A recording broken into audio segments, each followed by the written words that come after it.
O Renan Santos é empresário, é líder político, fundador do Partido Missão, tem mais de 10 anos de experiência atuando na área empresarial com recuperação de empresas, principalmente na área dos setores metalúrgico, automotivo, consultoria e vendas. Desde 2014, foi o fundador e hoje um dos grandes ativistas com o MBL, uma das maiores entidades, principalmente num momento importante na vida do país. Renan, muito bem-vindo. A casa é sua. Hoje nós queremos fazer um debate aberto. Você tem aqui um público muito qualificado, tanto de empresários associados, como também por parte da imprensa, que vem aqui para poder te ouvir um pouco. Muito obrigado. Obrigado, Castilho. E eu queria chamar o senhor Juan Carlos, diretor-geral do Ranking dos Políticos, para realizar a entrega do livro de autoria institucional da entidade. O Brasil pode dar certo? Propostas de reformas institucionais. Obrigado, Nabil. Obrigado, Castilho. Cumprimentar a nossa sempre senadora Ana Amélia, nosso deputado Kim Kataguiri, premiado todos os anos pelo Ranking dos Políticos, em problema fiscal, endividamento da população, corrupção endêmica. Eu poderia estar falando tanto de 2026 quanto de 2016, né, no nascedouro do Movimento Brasil Livre, onde ali vocês fizeram um grande grito de esperança para o Brasil no período de impeachment da então presidente Dilma Rousseff. O Brasil, de lá para cá, andou, evoluímos, mas ainda evoluímos de uma forma muito incipiente, né? Hoje, nós temos aí 90 milhões de pessoas sem acesso ao saneamento básico, 4 milhões de analfabetos, 100º, 37º no ranking de liberdade econômica, então nós estamos imbuídos aí no mesmo caos. Irmanados nesse sentimento, e aí liderados também pelo Luan Esperandio, diretor também do Ranking dos Políticos, nós fizemos uma singela contribuição, que foi justamente a construção desse livro que a gente está entregando para todos os pré-candidatos, agora candidatos à presidência da República. Eu sei que propostas à presidência, o Missão, de fato, largou na frente, né, e largou bem na frente, mas são singelas contribuições para aquele Brasil que a gente deseja e o Brasil que a gente pode alcançar, de fato. Então, conte sempre conosco. Desejamos sorte nessa caminhada, esperamos aí que nós saiamos dessa eleição de fato com um Brasil de esperança, né? O Alexandre Dumas, no Conde de Monte Cristo, ele cita isso, esperar e ter esperança, é o que nos resta para o Brasil. Então, boa sorte, candidato. Obrigado, Juan. O Renan vai colocar mais ou menos por volta de 30 minutos a sua exposição, e depois ele vai responder algumas perguntas. Em seguida, a gente vai para o almoço e ele vai poder se relacionar com todos vocês durante o almoço. Renan, por favor. Olá. Meus amigos, muito obrigado pela honra de estar aqui presente com vocês. Sempre um prazer encontrar pessoas novas, reencontrar amigos antigos. O Rodrigo está aqui, é um cara que é um dos grandes idealizadores do movimento liberal. O Luan, eu posso citar também. Então, para mim, estou, de fato, feliz. E, de fato, Juan, a pergunta que você colocou, ela é bem interessante, porque andamos, evoluímos em algumas áreas, mas me parece que o Brasil está pior. E onde ele está pior? O Brasil desistiu. Eu acho que obviamente, quem não sabe, eu sou candidato à presidência da República, meu número é 14, lembre-se disso, é sempre bom ter um exercício de memória. Dito isso, eu estou nessa disputa, né? Eu estou aqui nessa briga desde 2014 também, os números... Tem uma coisa que é meio cabalística, eu também nasci no dia 14. E o que eu posso falar para vocês é que eu nunca vi uma sensação tão grande de desistência dentro do país.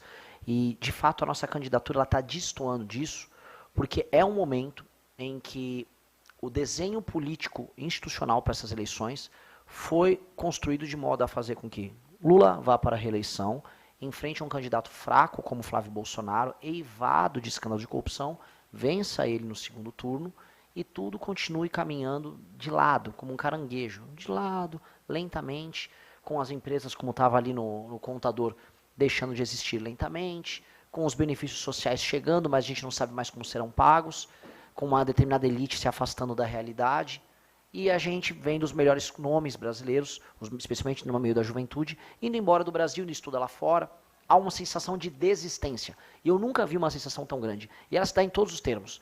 Em 15, 16, quando a gente começou, havia toda a questão do Lava Jato, queda do governo Dilma, havia uma sensação estranha de esperança. Pela primeira vez estamos vendo ricaços ligados ao crime, não crime organizado, mas também uma espécie de crime organizado, crime político, junto com políticos sendo presos. Passaram-se os anos, não há mais nada. Ninguém liga. O maior escândalo de corrupção da nossa história havia sido este, foi ultrapassado pelo INSS e logo em seguida pelo Master. E ninguém liga, ninguém está dando bola. Há uma aceitação de que a corrupção se tornou uma parte inevitável da nossa existência. Há uma aceitação também de que a economia não vai crescer, que não vai adiantar você inovar aqui ou ali.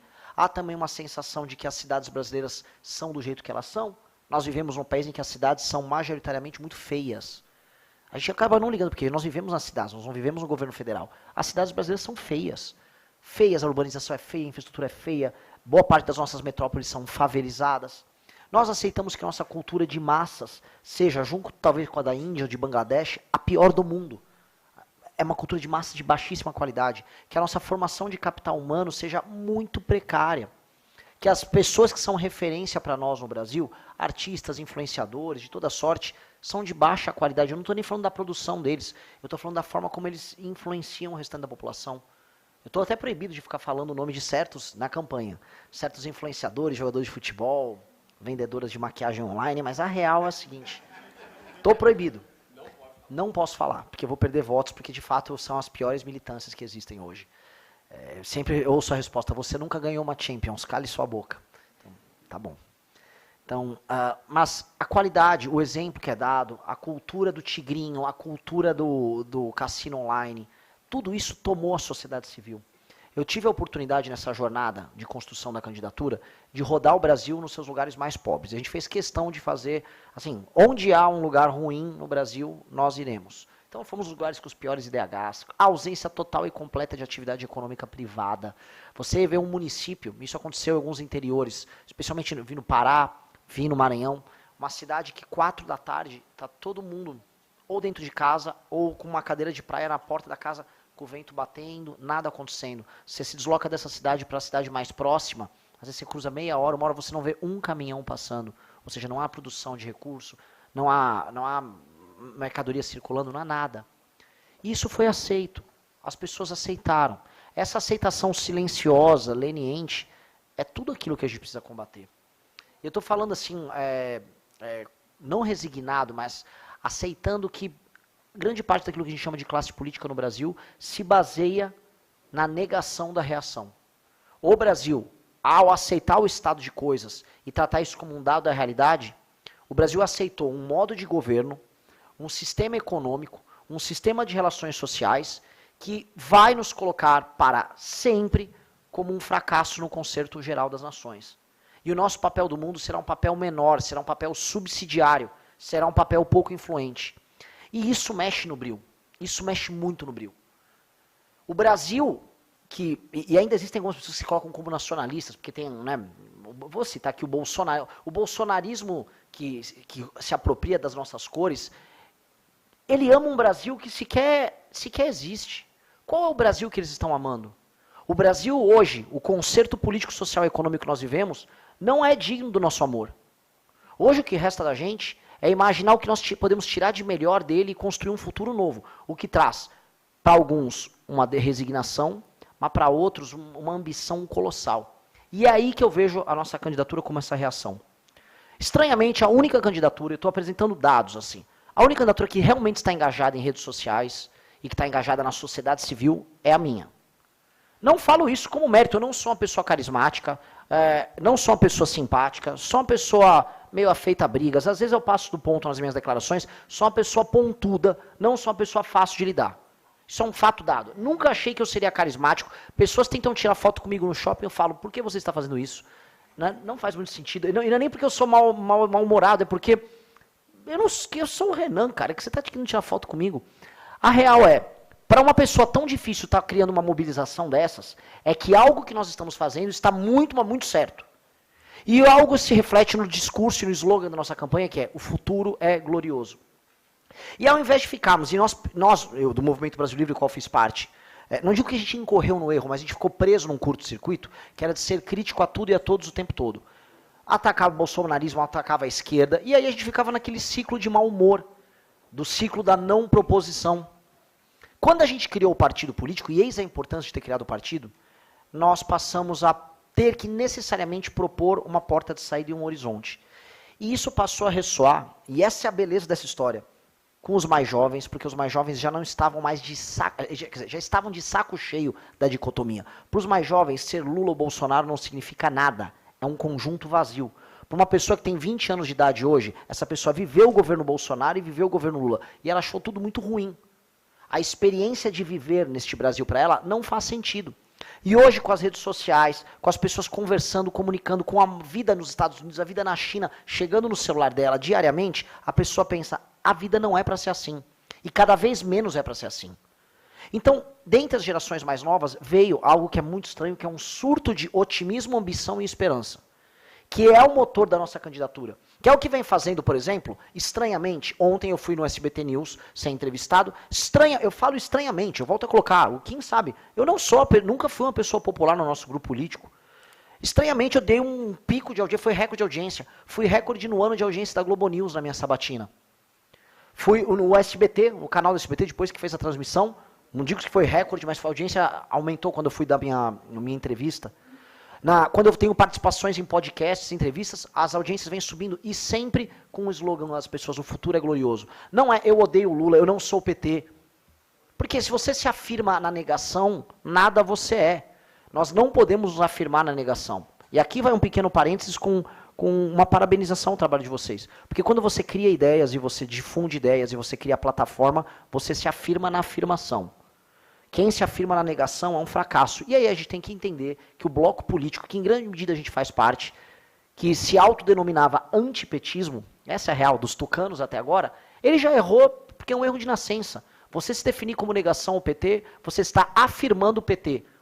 O PT se tornou o motor da política brasileira desde os anos 80. Eles são o motor da política brasileira desde os anos 80. E como eles surgiram? Com um grupo de jovens que tinha uma imaginação de um futuro muito diferente, errado, mas muito diferente, que mobilizou uma massa de pessoas ao redor de um partido, ao redor de ideias. Nós basicamente fizemos uma reengenharia, né, uma engenharia reversa dessa lógica, que é uma lógica que pode ser usada para o bem, pode ser usada para o mal, pode ser usada para boas ideias e para ideias ruins. Mas o que está surgindo agora, como meta nossa, nós temos que ter candidaturas de afirmação. Então eu vou falar de todas as ideias nossas de maneira afirmativa. Eu não vou falar com vergonha da reforma fiscal que a gente precisa fazer. Ai, que medo, eu vou precisar fazer uma nova reforma da Previdência. Não, olha, graças a Deus precisamos fazer uma nova reforma da Previdência. Graças a Deus vamos desvincular o orçamento da saúde e educação da Receita. Graças a Deus nós vamos fazer as desindexações, porque assim a gente vai adequar o Brasil às melhores práticas internacionais e vamos fazer o nosso orçamento parar de impactar a nossa taxa de juros e o Brasil vai poder crescer com isso. E o dinheiro das pessoas vai valer. Então eu vou adotar sempre a política da afirmação e o nosso grupo vai fazer isso. E o que eu trago aqui como boa nova, que eu odeio, uma coisa que eu não gosto é ficar pregando, olha, estou fazendo algo certo, quero ensinar, não quero ensinar nada a vocês já estão fazendo um trabalho muito bom. A boa notícia que eu trago é que está crescendo, está surgindo algo que é afirmativo, que é positivo, que vê o Brasil cheio de potencial e que não desiste mais do Brasil. E que está encarando todos esses problemas que eu levantei aqui de uma maneira muito ambiciosa. Um tema que nós colocamos no debate público, o tema da destruição do crime organizado e da desfavelização. Por que eu coloco isso? Lógico que já falavam sobre crime organizado antes da gente, natural, já tem bancada, tem tudo. Quando nós começamos a tratar de guerra contra o crime organizado, direito penal do inimigo, e recuperação de territórios, é só checar. Quando que as pessoas falavam de recuperação de territórios, que não existia no debate político sobre segurança, e quando começou a entrar? Nós começamos a divulgar. Desfavelização. Porque um país sem nenhuma ambição aceita que pessoas vivam naquelas condições e aceitam que a paisagem urbana sua seja feia, seja horrível. A paisagem urbana brasileira, sejamos honestos, é horrível. São Paulo é uma cidade horrorosa.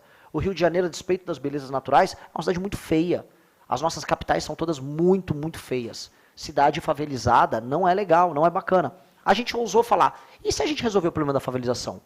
Para resolver você vai precisar de dinheiro para investimento. Para sobrar recurso para investimento, aumentar o orçamento discricionário. Para aumentar o orçamento discricionário, precisa cortar a despesa. Você começa a colocar suas ideias dentro de um todo coerente. E você começa a explicar para as pessoas que uma ideia ou uma solução é amarrada na outra. Ao trazer desfavelização, problemas de pacto federativo, destruição do crime organizado, reformas fiscais, reformas de competitividade, fazer as pessoas imaginarem, poxa, terras raras, qual a oportunidade que isso nos traz? Reindustrializar o Brasil sem falar em campeões nacionais, sem ficar igual aquele Geraldo Alckmin, parece um pato manco lá, não vamos reindustrializar. Aí foi lá e defendeu o fim da escala 6x1. Ele não tem a menor ideia do que ele está falando. Eu acho que reindustrializar é ficar, dar um crédito aí para um setor específico e vai que surge algo dali. Então, falar em reindustrializar, aumento da complexidade da atividade econômica em regiões como o Nordeste, que é uma região que padece disso e que é explorada politicamente por uma classe política altamente parasitária. Como resolver o problema dessas ONGs malditas que sabotam a atividade produtiva no Brasil, ONGs estrangeiras que vêm aqui para destruir a agricultura e o investimento em infraestrutura no Brasil. Temas que estavam, eu não vou falar nem que estavam interditados, que eles estavam esquecidos, porque aquilo, e aí vamos retornar para 2016 que você colocou, porque as pessoas que foram legatárias daquela luta contra a corrupção e do trazer novas ideias que houve, boa parte dos institutos que começaram a trazer ideias mais à direita, mais liberais, começaram um pouco antes de 15, 16, mas floresceram naquele período, isso tudo terminou com, sejamos honestos, vamos ser polêmicos, Nicolas Ferreira, olha aí, Erika Hilton, mas não sabendo o que é política fiscal. Ele achou que política fiscal é colocar fiscais, fiscalizando as coisas. Isso é a direita que sobrou. A direita que sobrou, meus amigos, que está lá no parlamento nominalmente como direita, vota pelo fim da escala 6x1 com a esquerda. Essa é a direita que sobrou. A direita que sobrou no Brasil é muito ruim. É espetáculo. Lançaram a direita, né, supostamente pró-mercado, lançou seus candidatos agora, todos ouvindo funk, danças das mais diversas. Nenhum projeto sério na agenda que interessa para os senhores aqui. Nada! Salvo a minha pré-candidatura, que agora é candidatura, salvo algumas falas do Romeu Zema, salvo algumas falas do Caiado. O outro candidato que está lá em segundo nas eleições prometeu fazer uma reforma, um ajuste fiscal baseado nas receitas extraordinárias. Não, ó, a gente vai pegar uns royalties aqui, vamos... Como é que é? Como é que é? Não vai falar do que precisa ser feito? Uma grande discussão que eu tinha com o Hélio Beltrão, logo quando a gente começou a MBL, era nós temos que parar de ter vergonha de falar do que precisa ser feito. E aí agora vivemos uma direita que tem vergonha de falar do que precisa ser feito, que acha que perde voto, mas não é nem voto, acha que perde likes em rede social. A direita se tornou um bando de influenciador de rede social, e eles serão eleitos aos montes agora, né, para esse Congresso Nacional. Todos vão ficar denunciando a hipocrisia da esquerda, os banheiros trans. Vão lá, vão fazer o que precisa ser feito, vão arrumar grandes brigas lá na Universidade Federal de qualquer estado do Brasil. Olha só o comunista. E falo isso sendo parte de um grupo que já fez isso, que já teve lideranças que cresceram fazendo isso. Não funciona. Não funciona. O que está funcionando para a gente nessa candidatura, eu não sei onde minha candidatura vai terminar. Estou trabalhando para vencer as eleições. Estou tendo engajamento de candidato que tem chance de vencer a eleição. Estou trabalhando e vou até o fim nisso. Eu não sei qual será o resultado, mas o marco de uma geração já está dada. Há uma geração que acredita que é possível tornar o Brasil uma das 5 nações mais importantes do mundo nos próximos 30 anos, que já entendeu a necessidade de fazer todas essas reformas, que está disposta a fazer mudanças na sua forma de agir e pensar, entendendo que não dá para viver o Brasil que ele está vivendo. E isso está acontecendo. Isso já é captado por inúmeras pesquisas. Então, este algo novo que vem negar esse sentimento de derrota e de desistência que a gente está vendo em todos os lugares, é um sentimento que eu não queria que ficasse restrito apenas ao projeto nosso, à minha candidatura, volto a falar, nem sei porque gostam de mim. É algo que precisa contagiar os setores produtivos do Brasil. Todos.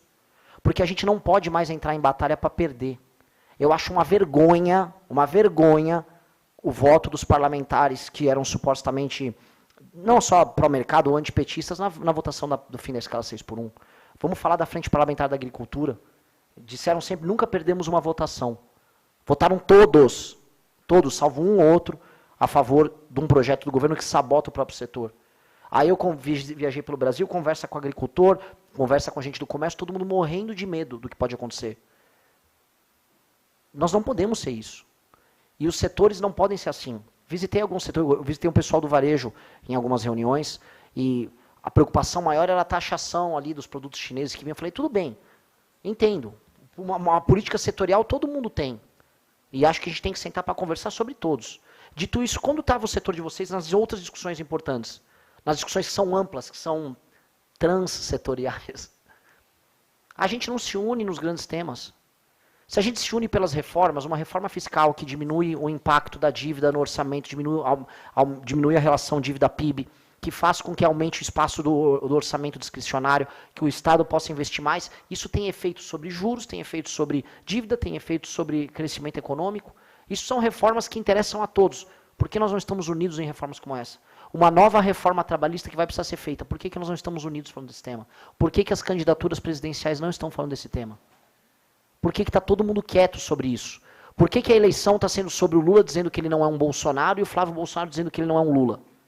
Por que nós estamos indo para a eleição mais despolitizada da história quando nós estamos nos piores momentos da nossa história? Numa encruzilhada histórica em que o mundo está indo para a inteligência artificial, em que as principais nações querem as terras raras nossas, que nós estamos perdidos geopoliticamente, que as empresas nossas estão tendo um recorde de recuperação judicial e estão fechando, que boa parte do nosso território é tomado por facções e crime organizado, que nós perdemos relevância internacional, que a complexidade dos nossos setores industriais vem desaparecendo, que só o agro em certas regiões está sobrevivendo e tendo algum tipo de pujança e ganho de produtividade, que os nossos melhores jovens estão indo para fora do Brasil estudar. Que isso? A gente está indo para uma encruzilhada histórica e a resposta é o funk do Bolsonaro e a Janja cantando louvor evangélico para fingir que gosta de crente? É assustador. É assustador. Então, vejam, eu não sei e espero de verdade despertar, eu não sei se eu vou conseguir, mas eu espero de verdade despertar todo o restante do Brasil que está morto, que está apático. Para mim é muito bom que as candidaturas do Lula e do Flávio estejam apáticas, e para mim, como eu tive a honra de visitar do norte a sul do Brasil, do centro-oeste ao interior de São Paulo, eu pude ver os eleitores que supostamente eram mais leais ao lulismo, não tem nenhuma energia para defender o Lula. E os eleitores mais leais ao bolsonarismo estão loucos para capitular. Só que quem está em posição de poder agora tem que tomar a decisão certa. E a decisão certa é botar a cara naquilo que é certo. E aquilo que é certo, óbvio que eu vou puxar a sardinha para mim. Mas se vocês acham que aquilo que é certo é o Zema, o Caiado, tomem lado. Tomem lado. Eu naturalmente considero ser de longe a melhor alternativa, a mais ambiciosa, a mais energética, mas o que eu estou falando é um chamado, é um despertar para, pelo amor de Deus, a gente vai se deixar guiar por essa dupla de idiotas completos. Que, vamos ser sinceros, que combinaram essa eleição lá nos Estados Unidos. Todo mundo sabe que o Tarcísio foi retirado num combinado que houve junto com o Trump, junto com a família Bolsonaro, junto com o Joesley Batista. Todo mundo sabe que isso deu origem à candidatura do Flávio Bolsonaro. E aí esse combinado se torna um vaticínio, se torna uma decisão que nós somos obrigados a aceitar como um boi indo para abate. Ah, vou aceitar aqui, ó. Ninguém em sã consciência fala que vai votar no Flávio Bolsonaro para derrotar o PT. Ninguém acha que o Flávio Bolsonaro vai ter energia para tocar em uma reforma. Sejamos sinceros. E todo mundo sabe o desastre que será o novo governo do PT. É um desastre, com 4 ministros supremos sendo colocados lá e com o controle que eles vão exercer no Congresso. Todo mundo sabe que com o Flávio Dino pegando as emendas desse bando de deputado corrupto, envolvido em todos esses escândalos ligados ao orçamento secreto, com um PGR que dessa vez vai ser nomeado pelo Lula, porque ele vai poder trocar o STF, a gente vai ter um controle do Congresso e um controle do STF sendo tocado pelo PT. Ou seja, teremos, de agora em diante, um regime, um processo de venezuelização, uma lenta venezuelização do regime brasileiro. Isso tá para acontecer. A alternativa é basicamente um grupo, né, alternativa nas pesquisas, um grupo ligado à banda podre da política carioca, que tem relações com o Comando Vermelho, Vide Bacelar, TH e companhia. Ou seja, ou a gente desperta, e eu estou tentando ser generoso, despertem, não gosta de mim, despertem pro Caiado, foi um grande governador. Ou a gente desperta, ou estamos lenhado. Eu vou lutar a guerra para despertar até o fim. Até porque eu estou tendo assim, o privilégio de liderar uma massa de pessoas ao redor do Brasil que está com uma energia, que está numa energia completamente oposta a tudo isso. E essas pessoas vão até o fim, essas pessoas não vão desistir.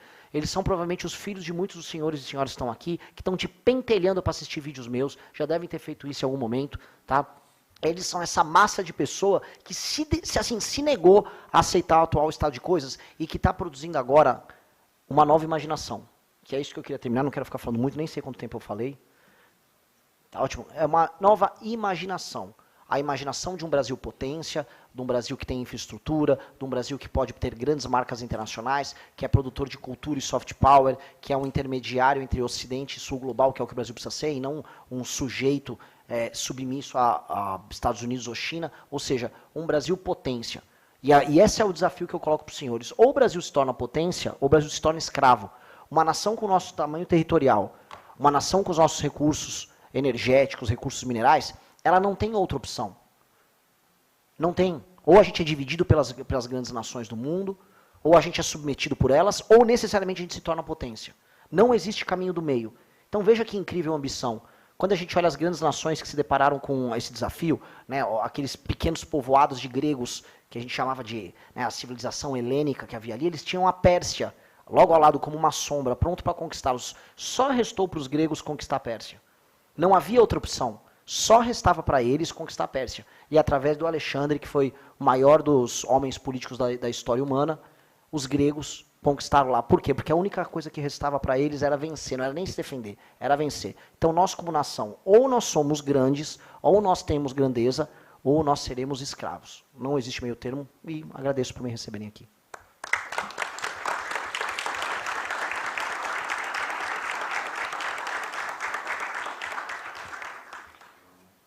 Obrigado. Gostou desse corte? Então não se esqueça de deixar seu like e de se inscrever no canal para mais vídeos como esse. Te vejo no próximo vídeo.